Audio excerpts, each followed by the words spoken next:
My name is Bello Bisalla, and I'm the Chief Experience Officer for Beltina Group. Beltina Group is a print and packaging company based in Abuja. We offer services in general printing and also packaging, precisely flexible packaging for the moment. We've been in operation since 2015. We started from a very small office in the popular Area 10, which is the printing hub of the city. We still have that office up to now. And we've been able to expand to where we are today. We have 3 offices in the city. We have a head office in Garkitu, and also we have this factory here, which is our flexible packaging hub. Now, in terms of our services for packaging, we service mainly the food industry,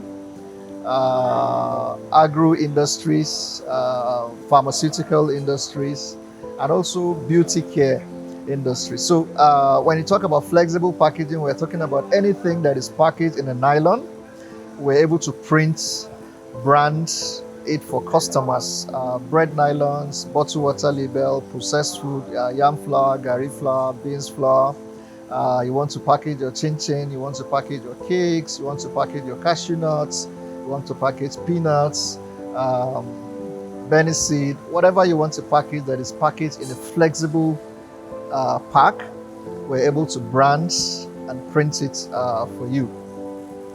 Now, talking about passion for what we do, so I came into printing I started this business in 2015, but before starting printing, I had worked in different organizations where I had managed several print projects. But beyond that, there has been a passion for colors. And for me, the excitement is when I produce something that is colorful. The beauty of the mix of those colors excites me, and that's what keeps me going. So anytime I do a job for you and the finished product is what excites me. So there's no dull moments, there's no tiredness. Every new job that comes is always an opportunity to create a vibrant mix of colors so that we're able to get something exciting for the customer. So that's the driving spirit. And then besides that, I am an entrepreneur at heart. So entrepreneurship is basically what drives me. I had opportunity to, of course, to work for some time, but after some time I decided to come back fully to entrepreneurship. So when we started in 2015, we had just 2 employees, together with my wife, making 3. Today we are about 25 employees put together across our 3 offices. That's our direct employees, not to talk about the indirect ones. We currently employ about 25 people that work directly with the organization. For the printing industry in Nigeria, there are a couple of challenges. The first challenge is even that 90% of what is used in the printing industry in Nigeria is imported.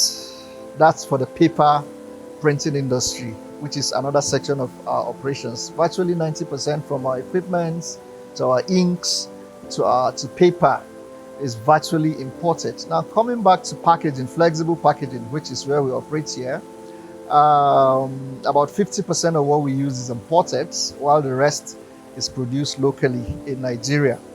Now, so talking about the most pressing challenges for us, I would say availability of raw materials, and then also the fluctuation in the cost at times. So because some of those things are imported, many a times once there's a shift in the exchange rates, it affects us.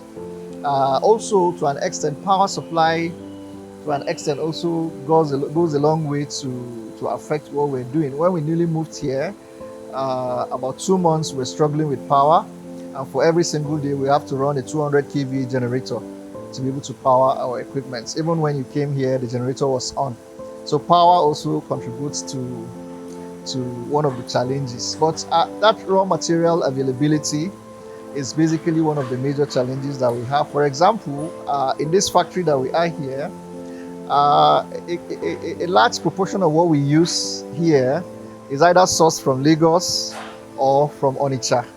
Now, most of last week, we couldn't produce a lot because our materials were stuck somewhere around Benin, where there's a part of the road over there that was unmotorable. So a lot of trucks were stuck there. So I think those are some of the challenges. And then also we've had to contend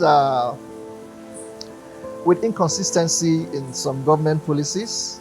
Take, for example, in the diesel market, about last year when we got a facility to expand to this level, we just woke up the following day and discovered that diesel was 850 naira. And you can't just go to your customers and say, I'm jacking up prices like that. It has to be a gradual explanation, building up their confidence, because if you just wake up and do that, you also lose the customers. So those are some of the challenges that, a couple of them, but for me, those are some of the major ones that are hitting hard on us. Why we diversified into packaging, because we saw an opening, especially in Abuja and in the north. So packaging precisely for this part of the country, there are a lot of gaps when it comes to packaging. And when you're talking about packaging, there are three components of packaging: the flexible packaging, and then the labels, and then the cartons.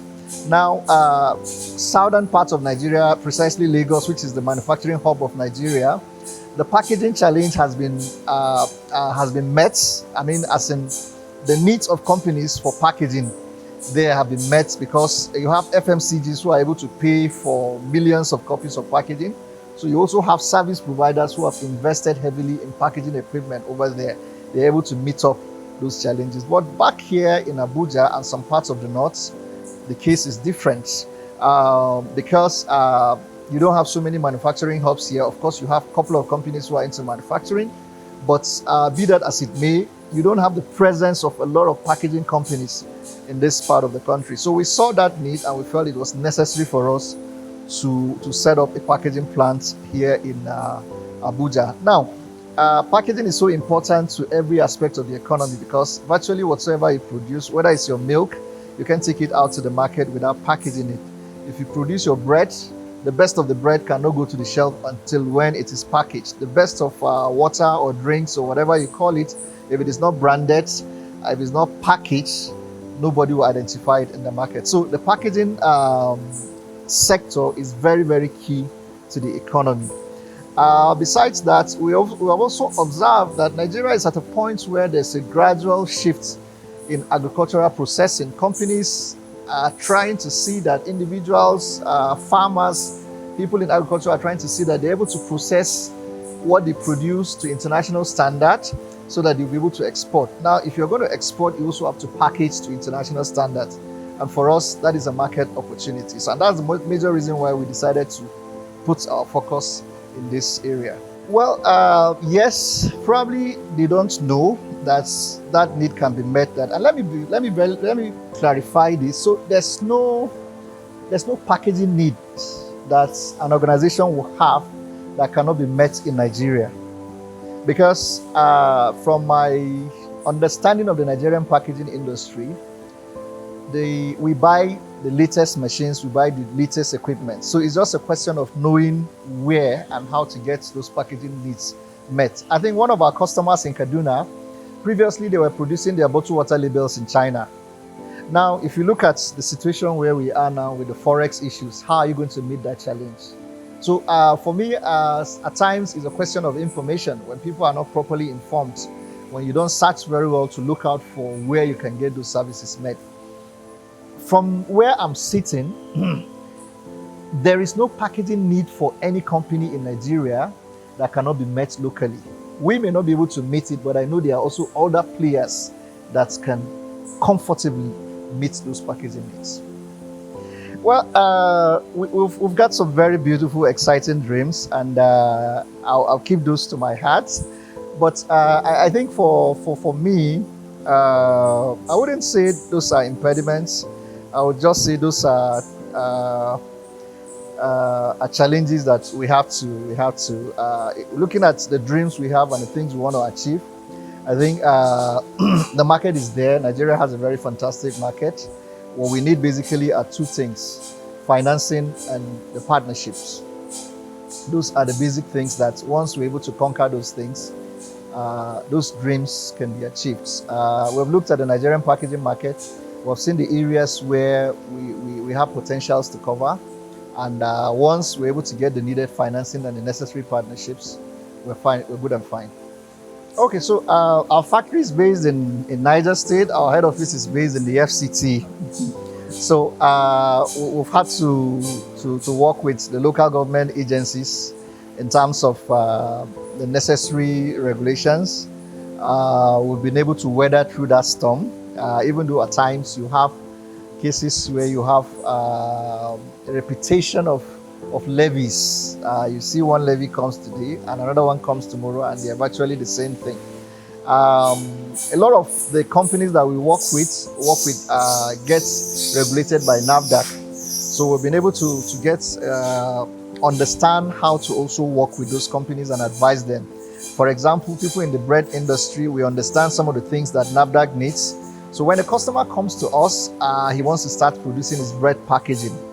We try to guide him in the design. We try to give him a design that will be acceptable to NAFDAC so that he doesn't get to a point where he has gone far and then NAFDAC brings him back. So we try as much as possible to understand what are the major things that those regulators are looking for, and we help our customers to navigate through those. Okay, so if you see our waste in the factory here, all that we use here is recyclable. The nylon here is recyclable. So it's not something that when we finish production, we just throw it away. No. There are recycling companies that normally come at intervals to purchase this nylon, and it is recycled into a new set of nylon that can be produced. We are also in the process of setting up our own in-house recycling system.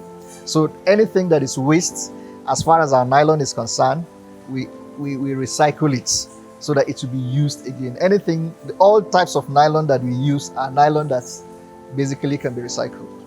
The kind of services we offer, we've received inquiries from different parts of the country. If I can remember, I think 1 or 2 inquiries from outside of Nigeria. So why not? If we have customers who need our services outside of Nigeria, we'll be more than willing to provide those services to them.